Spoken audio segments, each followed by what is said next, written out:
अखंड भारत के नक्शे के जवाब में नेपाल ने ग्रेटर नेपाल का नक्शा जारी किया है। नेपाल ने अपने नक्शे में भारत नेपाल से सटे कई इलाकों को अपनी सीमा के अंदर। आज की वीडियो में हम आपको बताने वाले हैं कि इंडियन मीडिया किस तरीके से नेपाल के प्राइम मिनिस्टर को सुना रहा है। नेपाल के प्राइम मिनिस्टर कुछ दिन पहले इंडिया गए हुए थे और उसके बाद उन्होंने इसलिए इसको सुनाया कि क्योंकि बालिन शाह ने नेपाल के साथ ग्रेटर नेपाल का मैप लॉन्च किया अपने ऑफिस में। बालिन शाह ने ग्रेटर नेपाल का मैप लगाया और उसके बाद वो इंडिया गए और इंडिया में उन्होंने अपनी वाइफ का इलाज करा। तो आइए देखते हैं कि इंडियन मीडिया इसके बारे में क्या बात करता है और क्या बातें करने वाला है आगे। तो चलिए वीडियो को स्टार्ट करते और आपके साथ कुछ इंपॉर्टेंट बातें और शेयर करते हैं।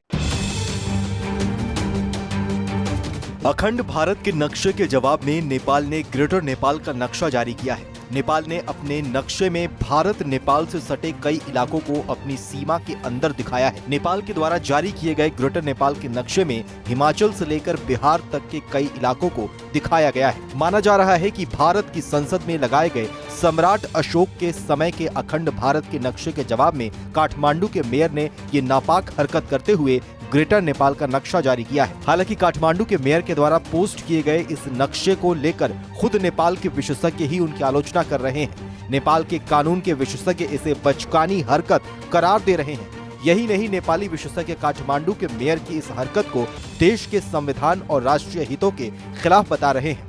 आपको बताएं तो हाल ही में जब नेपाल के प्रधानमंत्री अपने भारत दौरे से लौटे तब उन्होंने पीएम मोदी और भारत की जमकर तारीफ की। नेपाल के पीएम ने दावा किया था कि आने वाले समय में दोनों देशों के बीच रिश्ते और मजबूत और बेहतर होंगे। आपको बताएं तो काठमांडू के मेयर ने अखंड भारत के जिस नक्शे के जवाब में अपना नक्शा जारी किया है, भारत ने अपने नक्शे को लेकर पहले ही सफाई दी थी। भारत के विदेश मंत्री एस जयशंकर ने अखंड भारत विवाद पर साफ कर दिया था कि ये केवल अशोक के साम्राज्य को दिखाता है, दोस्ताना देश इसे समझेंगे। वहीं उन्होंने पाकिस्तान पर तंज कसते हुए कहा था कि आप पाकिस्तान को भूल जाइए, उनके पास इतनी क्षमता नहीं है कि वो इसे समझ सके। ये राजनीतिक मुद्दा नहीं है, ये राजनीतिक नक्शा भी नहीं है, बल्कि एक सांस्कृतिक नक्शा है। इस बीच चीन के इशारे पर काम करने वाले नेपाल के विपक्ष ने काठमांडू के मेयर के द्वारा जारी किए गए इस नक्शे का समर्थन किया है और भारत के विरोध में बड़ा बयान दिया है। नेपाल की संसद में सबसे बड़ी पार्टी नेपाली कांग्रेस के महासचिव गगन थापा ने गुरुवार को कहा कि देश को